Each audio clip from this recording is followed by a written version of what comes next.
RBI reserve bank of ইন্ডিয়ার তরফ থেকে নতুন বিজ্ঞপ্তি চলে এসেছে, যেখানে আমরা দেখব কোনো রকম ইন্টারভিউ ছাড়া শুধুমাত্র লিখিত পরীক্ষা দিয়ে চাকরির সুযোগ রয়েছে। ফর্ম ফিল আপ শুরু হয়ে গেছে, কবে থেকে শুরু হয়েছে, লাস্ট ডেট কবে, পরীক্ষার পদ্ধতি কি কি রয়েছে, পরীক্ষা কবে থেকে হবে, সিলেবাস কি, A to Z ডিটেলস তথ্য থাকবে আজকের ভিডিওতে। চলো দেখে নেওয়া যাক। দেখো, প্রথমে আরবিআই অ্যাসিস্ট্যান্ট রিক্রুটমেন্ট 2026, এটা 2025-এ আসার কথা ছিল, 2026-এ এসেছে। ডিটেলস নোটিফিকেশনটা পাশে দিয়ে দিচ্ছি, তোমরা চাইলে দেখে নিতে পারো।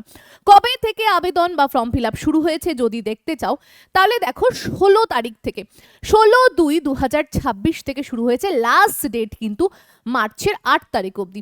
এক্সাম কবে হবে তারও ডেট দিয়ে দিয়েছে, এপ্রিলের 11 তারিখ 2026-এ এক্সাম হয়ে যাবে। দেখো, আরআরবি ব্যাংকের রাজা, রিজার্ভ ব্যাংক অফ ইন্ডিয়া মানে সব ব্যাংকের বাবা বলতে পারো তুমি। তো অধীর আগ্রহে ছাত্রছাত্রীরা বসে থাকে, তো খুব দ্রুত প্রসেসে কিন্তু এদের সবকিছু হয়। এই বছরের মধ্যেই তুমি জয়েন করে নিয়ে নতুন কাজ কিন্তু শুরু করতে পারবে। আচ্ছা, বলি কত টাকা ফিস লাগছে এই যে আরবিআই অ্যাসিস্ট্যান্ট রিক্রুটমেন্টের জন্য। দেখো, তুমি যদি SC ST এবং PWD ক্যাটাগরি হয়ে থাকো তাহলে তোমার 50 টাকা লাগবে। তুমি যদি OBC EWS এবং জেনারেল কাস্টের হয়ে থাকো তাহলে তোমার লাগবে 450 টাকা আবেদনের জন্য। আমি লিংক দিয়ে দেব, সব দেখতে পাচ্ছ, তোমরা সেখান থেকে গিয়ে কিন্তু আবেদন করতে পারবে। বয়স এখানে তোমার যদি 20 থেকে 28 বছর হয়ে থাকে তাহলেই তুমি আবেদন করতে পারবে, তবে এখানে ছাড় রয়েছে। ধরো তুমি জেনারেল কাস্ট যদি হও তাহলে 20 থেকে 28 লাগছে। এবার তুমি ধরো OBC ক্যান্ডিডেট, তো সেক্ষেত্রে তোমার 3 বছরের ছাড় রয়েছে, মানে তুমি 31 বছর অবধি পরীক্ষায় বসতে পারবে। এবার ধরো তুমি OBC না, SC অথবা ST কাস্টের, তাহলে ভাই তুমি 5 বছরের ছাড় পাচ্ছ, মানে তুমি ওই মোটামুটি 33 বছর অবধি পরীক্ষায় বসার সুযোগ পাবে। এরপরে বলি কোয়ালিফিকেশন কি লাগবে। দেখো, এই যে আরবিআই এর কথা বলছি, রিজার্ভ ব্যাংক অফ ইন্ডিয়া, ব্যাংকের বাবা, সমস্ত ব্যাংকের এক কথার বাবা রিজার্ভ ব্যাংক অফ ইন্ডিয়া। তো সেক্ষেত্রে ব্যাংকের কাজে তোমার যে কোনো ব্যাংকের কাজে গ্র্যাজুয়েশন মাস্ট। তোমার যদি গ্র্যাজুয়েশন করা থাকে এবং গ্র্যাজুয়েশনে 50% নাম্বার থেকে থাকে তাহলে তুমি আবেদন করতে পারবে, নইলে আবেদন করতে পারবে না। এখানে যদি আমরা দেখি সিলেকশনের প্রসেস কীরকম, 3টে ধাপে তোমার পরীক্ষা হবে। কি কি ধাপ? দেখো, প্রথম ধাপ হচ্ছে প্রিলিমিনারি এক্সাম। প্রিলিমিনারি এক্সামে তোমাকে ছেকে নেওয়া হবে, আচ্ছা তুমি ভালো কি খারাপ নাকি সবাইকে নিয়ে নেবে, তো ছেকে নেওয়া হয়। প্রিলিমিনারি এক্সামে তোমাকে ছেকে নেওয়া হলো, যারা ভালো তারা মেন্স পরীক্ষা দিল। মেন্স পরীক্ষায় তুমি যদি উত্তীর্ণ হয়ে যাও তাহলে তুমি ল্যাঙ্গুয়েজ, তুমি ধরো যে জায়গা থেকে ফর্ম ফিল আপ করছো, ধরো তুমি কলকাতার হয়ে ফর্ম ফিল আপ করছো, এবার কলকাতার যে লোকাল ল্যাঙ্গুয়েজ বাংলা ল্যাঙ্গুয়েজ, তুমি সে বাংলা ল্যাঙ্গুয়েজে কথা বলতে পারছো কিনা সেটা দেখা হবে। যদি কথা বলতে পারো তাহলে তোমার চাকরি কনফার্ম হয়ে যাচ্ছে। মেন্সের রেজাল্টটাই কিন্তু খুব গুরুত্বপূর্ণ।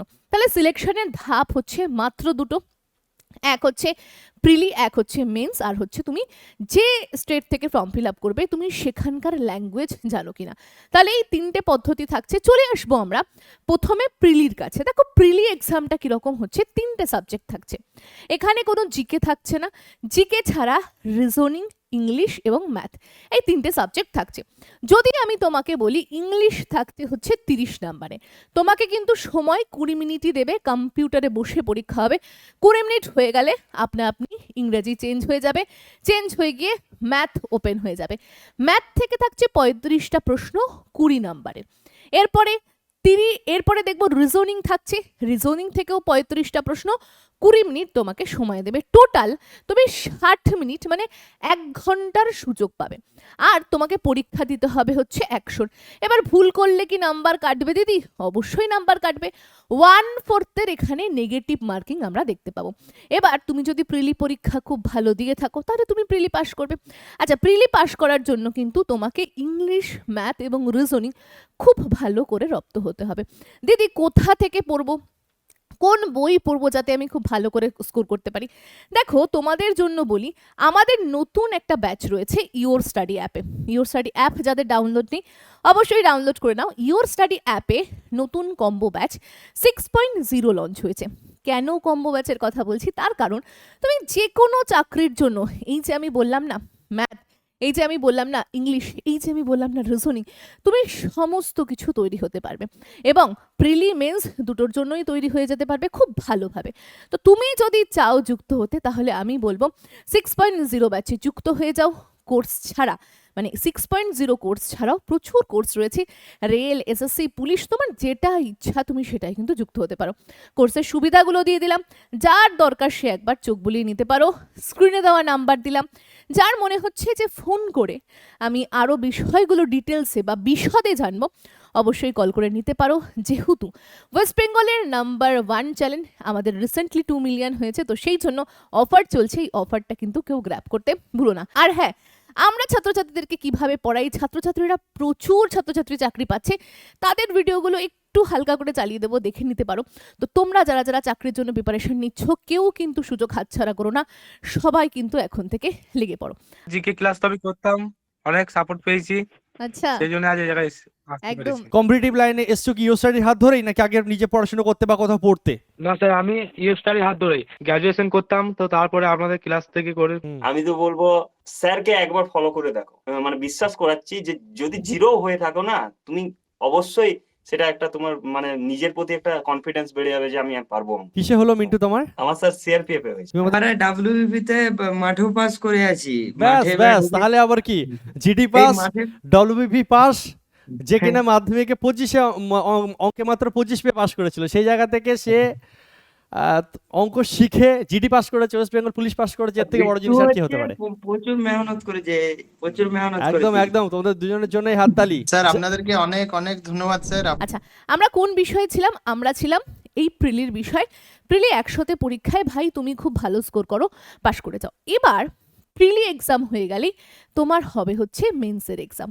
এটাও তোমার মাল্টিপল চয়েসে, মানে তুমি এমসিকিউ বেসে পরীক্ষা দেবে। এখানে সাবজেক্ট কি কি থাকছে দেখো, এইখানে যে 3টে সাবজেক্ট ছিল সেটাই থাকছে, এখানে খালি যুক্ত হয়ে যাচ্ছে জেনারেল অ্যাওয়ারনেস অথবা যাকে আমরা জিকে বলি, এবং তার সাথে কম্পিউটার। দেখো কম্পিউটার সাবজেক্টটা আমি দেখেছি রেলের ক্ষেত্রেও খুব দিচ্ছে, এখন নতুন রেলের ক্ষেত্রে কম্পিউটারের নতুন প্যাটার্ন অনুযায়ী কম্পিউটার থেকে প্রচুর প্রশ্ন আসছে। আর জিকে তো সব এক্সামেই থাকে, তো এই এক্সামেও নতুন করে রয়েছে, এই জন্য বললাম 6.0কে নিতে। 6.0তে সমস্ত কিছু কভার করে দেওয়া হচ্ছে। আচ্ছা, এরপরে বলি, মেন্সে রিজনিং থেকে 40টা প্রশ্ন থাকছে, 30 মিনিটই সময় দেবে। ইংলিশ 40টা প্রশ্ন, 30 মিনিট সময়। ম্যাথ 40টা প্রশ্ন, 30 মিনিট সময়। জিকে বা জেনারেল অ্যাওয়ারনেস 40টা প্রশ্ন, 20 মিনিট সময়। কম্পিউটার 40টা প্রশ্ন, 20 মিনিট সময়। টোটাল 135 মিনিট তোমাকে সময় দেবে। 200তে তোমার পরীক্ষা, 1/4 নেগেটিভ মার্কিং রয়েছে, সুতরাং ভুল করো নাম্বার তোমার কেটে নেওয়া হবে। প্রতি বছর আরবিআই এর তরফ থেকে কিন্তু এই বিজ্ঞপ্তিগুলো আসে, যেখানে কোনো রকম ইন্টারভিউ নেই, 2টো পরীক্ষা দিয়ে তুমি অনায়াসে কিন্তু চাকরি করতে পারবে। আর আরবিআই এর মতো এত ভালো ফেসিলিটি আমার মনে হয় না, বা এত ভালো একটা ডিপার্টমেন্ট কেউ দিতে পারবে। এরকম একটা ব্যাংক, যেটা ব্যাংকের বাবা যাকে বলা হয়, তার সাথে যুক্ত থাকা মানে বুঝতে পারছো। তো তোমরা প্রিলি এবং মেন্সের মাধ্যমে এই চাকরিতে কিন্তু যুক্ত হতে পারবে। আচ্ছা, এরপরে যেটা তোমাদেরকে দেখাবো সেটা হচ্ছে এলপিটি। এলপিটি মানে বললাম লোকাল ল্যাঙ্গুয়েজের প্রফিসিয়েন্সি টেস্ট হবে, বাংলা ভাষায় কথা বলতে পারছো কিনা সেটা দেখা হবে।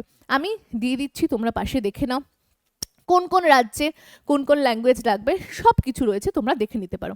এখানে কিন্তু কোনো রকম ইন্টারভিউ নেই, অনলি এক্সামের মাধ্যমে তুমি এই চাকরিটা পেতে পারবে। আমরা দেখব কলকাতার প্রচুর ভ্যাকান্সি রয়েছে, যারা চাইছো সিলেবাসটা দেখতে আমি সেটাও পাশে দিয়ে দিচ্ছি, পারলে তুমি সেখান থেকে দেখে নাও। আচ্ছা, এর সাথে সাথে বলি স্যালারি কত টাকা, দিদি স্যালারি কত পাবো? দেখো আরবিআই এর কাজ বুঝতেই পারছো, স্যালারি হাই, মোটামুটি তুমি ঢুকেই 58,514 টাকা থেকে শুরু করে স্যালারি তোমার শুরু হবে ওই টাকা দিয়ে। তারপরে আস্তে আস্তে আস্তে আস্তে কিন্তু স্যালারি বাড়তে হবে। কি কাজ তোমাকে করতে হবে? দেখো ক্লারিক্যাল কাজ, আরবিআই এর অফিসে বসে তোমাকে ক্লারিক্যাল পদে কম্পিউটার বেস কাজগুলো করতে হবে। এই হচ্ছে A to Z ডিটেলস। তুমি স্যালারি কি পাচ্ছ, কবে ফর্ম ফিল আপ শুরু হয়েছে, কবে তোমার পরীক্ষা হবে, এছাড়া পরীক্ষার ধাপগুলো কি কি, এই যে পুরো প্রসেস। তুমি যদি তৈরি হয়ে থাকো চাকরির জন্য, চাকরির লাইনের জন্য, যে হ্যাঁ আমি চাকরি করব, তাহলে আমি বলবো কি আগে থেকে তৈরি থাকো, প্রচুর বিজ্ঞপ্তি আসে, ফর্মটা ফিল আপ করো এবং চাকরি নিয়ে চলে যাও। আচ্ছা, আরেকটা বিষয়, যাদের ধরো সিলেবাস পুরো তৈরি, এই যে ম্যাথের কথা বলছিলাম না, যাদের সিলেবাস পুরো তৈরি, যারা ভাবছো যে ম্যাথের জন্য প্র্যাকটিস বুকের দরকার রয়েছে, এই যে ইউ স্টাডির তরফ থেকে ম্যাথের প্র্যাকটিস বুক রয়েছে, এই প্র্যাকটিস বুকটা পারচেস করে নিয়ে ম্যাথ প্র্যাকটিস করো। আমার মনে হয় না আর কিছুর তোমার প্রয়োজনীয়তা রয়েছে। আমি কমেন্ট সেকশনে লিঙ্ক করে দেবো, Flipkart, Amazon, you study app সবেতে তুমি এই বইটা পারচেস করতে পারবে। তো এই ছিল আজকের ভিডিও, যেখান থেকে তুমি জানতে পারলে যে কিভাবে RBI রিজার্ভ ব্যাংক অফ ইন্ডিয়াতে বিজ্ঞপ্তি বেরিয়েছে, তুমি আবেদন করতে পারবে। আমি সমস্ত ডিটেলস ডিসক্রিপশনেও দিয়ে দেবো, তুমি সেখান থেকেও দেখে নিতে পারো। চলো আজকের ভিডিও এখানেই থাকছে, দেখা হচ্ছে অন্য ভিডিওতে।